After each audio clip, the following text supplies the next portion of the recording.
Good morning, everyone. It's me. Bitcoin finally did it. But before we get into it, if you appreciate all the information that my team and I put out, which hopefully you do, and you've been enjoying it so far, we would really appreciate it if you took a few seconds to like this video and subscribe to our channel. Alright, so here's the first key point. Bitcoin already hit $100,000. The last time we checked, it was right above $100,000. In fact, it hit as high as $124,000 in August of 2025. Now it's consolidating right now at around $112,000, but yes, Bitcoin has already broken past $100,000 and hit all-time highs. So here's the question now, where do we go from here? Well, the first thing we have to look at is what fueled this surge in the first place. Why are we hitting these all-time highs now? Because we did not hit these all-time highs because of retail investors buying in. It's not because of Elon Musk or someone else tweeting about it. The reason why we hit these all-time highs is because institutions adopted Bitcoin as an asset class. They created Bitcoin ETFs, including physically backed ones that actually buy and hold Bitcoin. In addition to that, the United States government also announced they're going to create something called a strategic Bitcoin reserve. There's a bill that passed through Congress. They're going to start small, maybe buying 500 to 1,000 Bitcoin every month, but the bigger reason why is inflation. Plus, all the other macroeconomic concerns that we've seen over the past couple of years pushed people towards digital gold. That's what Bitcoin's becoming known as. And then retail piled on top of that. You know, once the floodgates opened and everybody saw that, hey, Bitcoin's being adopted by institutions. Governments want it, banks want it, hedge funds want it, pension funds want it, then you just see more and more money pile in. Now, I'm going to show you 3 different charts.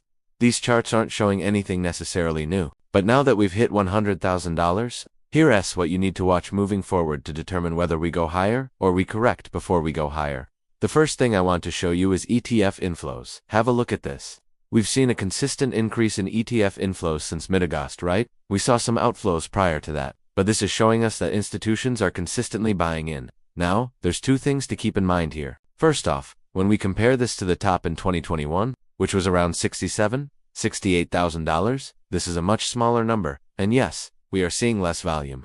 So one concern here is that maybe the interest from institutions isn't as great as it was in previous cycles. That could be true. On the other hand, we could be seeing less volume simply because the price didn't go down much in this cycle. Remember, Bitcoin only went down to around $15,000. It didn't go to single digits. It didn't go to half of its value. So it's reasonable to expect less volume. On the flip side though, we could be seeing less interest. We don't know yet. We'll have to wait and see. Another thing worth noting is that we've seen a big spike in ETF outflows recently. This is most likely tied to profit taking. Maybe there are some short-term traders who piled in during the recent rally, and now they're retaking profits out. Either way, regardless of whether it's good or bad, this is something to keep an eye on. If we continue to see outflows for weeks on end, that could be a sign that institutions are losing interest. Second thing you want to keep an eye on is where are the institutions accumulating? Are they still holding on to their Bitcoin? Are they continuing to accumulate? Well, have a look at this chart. This is a chart of where whales hold their Bitcoin. These are the addresses with the most amount of Bitcoin. Have a look at this. The blue line is where they hold their Bitcoin. The orange line is where they're adding. And you can see they've been consistently adding to their Bitcoin supply. In fact, this is a much larger percentage than we saw in 2021. So even though we're seeing less volume in terms of ETFs, whales seem to be accumulating more relative to how much Bitcoin there is circulating in the market. So they're either very confident that the price will go higher, or maybe they're just accumulating because they know the price will eventually go higher. It's hard to tell, but either way, this is something to keep an eye on. If the whales suddenly decide to sell, that could be dangerous. And third thing you want to watch for is regulatory clarity. This is something we talked about in a previous video. This is something to keep in mind as we move forward. And the fourth thing is the halving. Keep in mind, the halving happened in 2024. We are still seeing effects from that. This could play out until the end of 2025. So basically, we could still see a lot more upside. But you might be asking yourself, should I be selling? Should I take profits? Should I be dollar cost averaging in?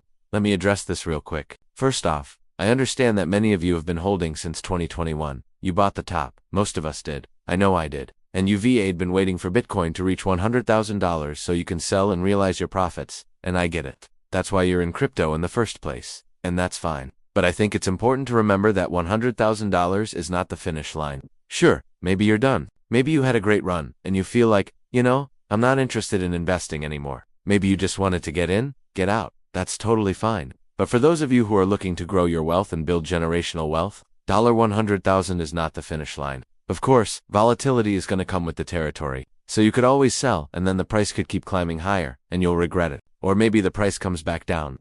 Bitcoin could retrace before it continues its next leg up. We just don't know. But there is a quote that I like. It's the difference between the highest highs and the lowest lows. And that is what makes markets efficient. If you can handle that, then I think Bitcoin is a great investment. Now, I'd love to hear from you. Do you think Bitcoin goes to $150,000? Do you think it goes to $200,000? Or do you think we go back under $100,000 before that happens? Let me know in the comments below.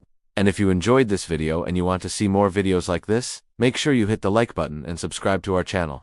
Also, check out this playlist right here for more content. Thanks for watching, and we'll see you in the next video.